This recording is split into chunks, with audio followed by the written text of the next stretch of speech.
Thank you, Taylor. The double murder trial for an inmate accused of killing 2 corrections officers is now underway in Putnam County. This week, the court will continue hearing from witnesses in connection to the 2017 killings on board a prison bus. Some took the stand yesterday following opening statements from the prosecution and defense. Those opening arguments are what we're taking a closer look at this morning. District Attorney T. Wright Barksdale says Ricky Dubose went on a crime spree 5 years ago with his partner in crime, Donnie Rowe. He says jurors will hear about the murders of officers Curtis Ballou and Christopher Monica, the prison escape, and the 3-day manhunt that came after. Dubose's defense attorney, Gabrielle Pittman, acknowledged that the inmate helped kill the 2 corrections officers. However, she says there is more to his story. What you're going to be left with is an intelligent, calculated criminal, motivated by his desire to escape the Georgia chain gang. Ricky Dubose is also an intellectually disabled person with mental illness who made bad decisions because he followed the lead of Donnie Rowe.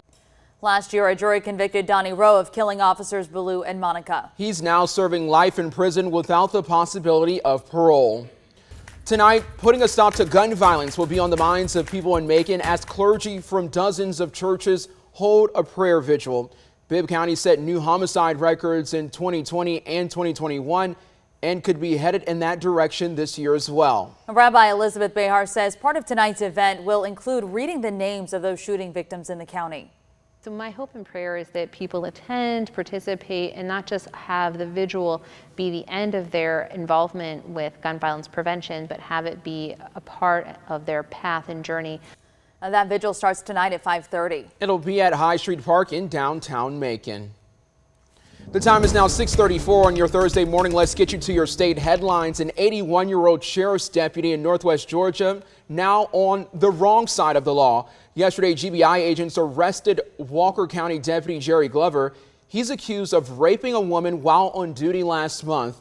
The GBI says the Lafayette Police Department requested their help investigating a reported rape on May the 11th. Investigators charged Glover with rape, false imprisonment, and violation of oath of office. Georgia's highest court will not hear an appeal filed for an inmate on death row. The state Supreme Court made that decision yesterday, denying a request from Virgil Delano Fresno Jr.'s lawyer. His lawyers argue that his execution would be unconstitutional because he is a cognitively disabled man. The case was one of 2 pending before the state high court for Fresno Jr. He's convicted of killing an 8-year-old girl and raping her 10-year-old friend in 1976. In the other case, the state is appealing a judge's stay of execution that remains in effect until later this month.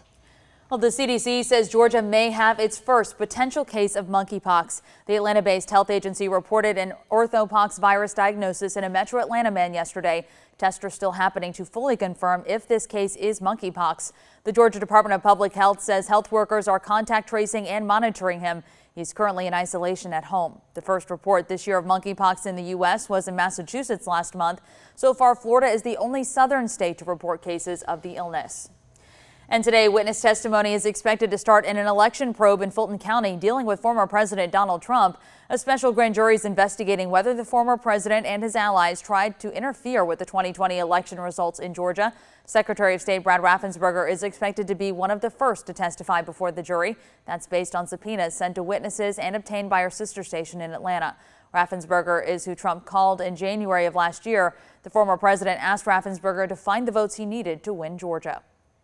If you live in Houston County, you have less than a month to file an appeal on your new property value.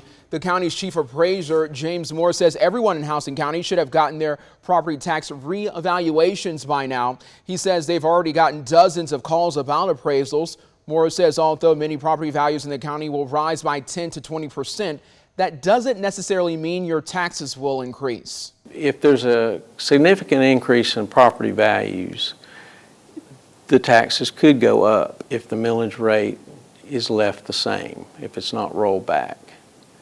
So it's hard to say exactly how much the tax bill will end up being until we know what those millage rates are going to be.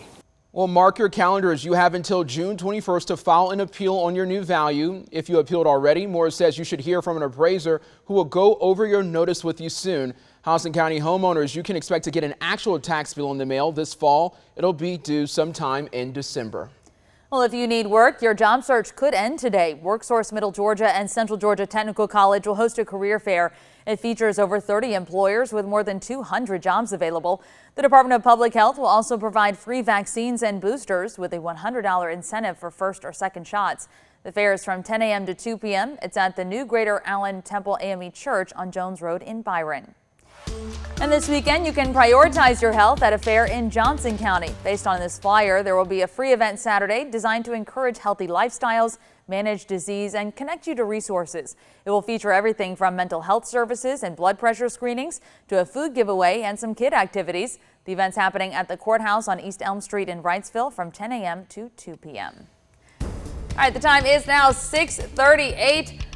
I just cannot go over all this humidity already this morning when I was walking out to my car. I know. I feel like it was just yesterday we were talking about how the summer was coming up and, you know, how it was going to be getting humid. And the thing is that sunrises just like these, they're absolutely beautiful. But for folks who've been here for a while, we've all been here for a little minute. We know a sunrise like that means it's going to be hot. Yes, absolutely. And I think we forget that summer is literally only 2.5 weeks away now. It's June 2nd. So it's already here. Yeah, it's already here. The 7 days kind of showing that we're going to see a little bit of that heat really coming through today and in the next few days. So don't get too used to the pattern where we saw some good 80s, a few sprinkles of rain. No, we're turning up the heat across central Georgia after we get past this weekend. So right now, a beautiful start to the day. Here's a live look from Atrium Health Navison in downtown Macon.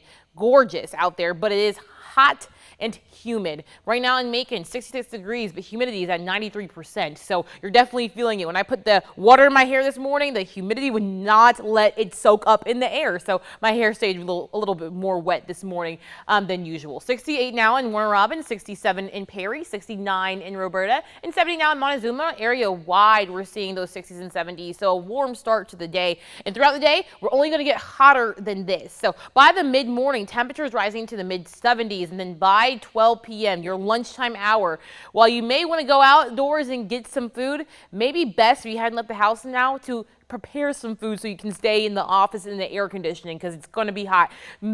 Mid-90s are possible across central Georgia and a few sprinkles as well. So keep the umbrella on you throughout the day because we have a better rain chance than yesterday for Thursday. But a cold front comes through and that will enhance our rain chances even more. That will start to slide through our area as we head into Thursday night into Friday morning. And because of this cold front, we're going to have the opportunity to see some isolated showers and severe storms that could could produce some damaging winds, small hail, and some lightning. That's for areas that are going to be south and east of Macon, anywhere from Perry down to Cordele.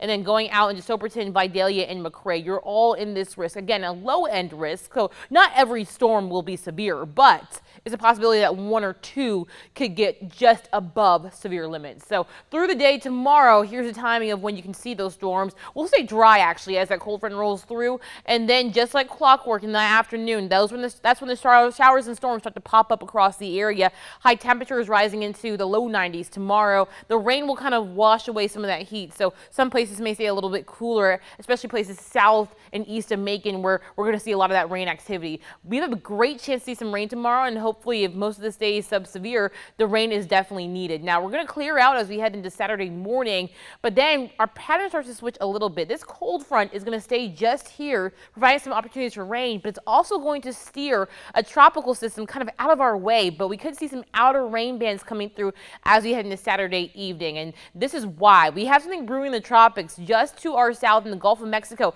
This was Hurricane Agatha that made landfall as a Category 2 hurricane, now redeveloping in the Gulf of Mexico, which would make it an Atlantic storm. So it has an 80% chance of developing over the next 2 days, and the GFS and Euromodel are tracking this going straight through parts of Florida through the weekend. Now, as this goes through the Atlantic coast, it will kind of scrape the East Coast, and that's why we may see some outer bands kind of wrapping around back back into central Georgia and providing us some opportunities for showers and storms on Saturday. Thankfully, this is going to stay out to sea after it passes through Florida potentially and moving far away from us. But after that tropical system, we're going to be back into our summertime pattern. While we will be in the low 90s on Saturday and Sunday, we're going to ramp back up to the mid 90s by Tuesday and then upper 90s by Wednesday. So make sure to keep the sunscreen and the water on you throughout the next 7 days.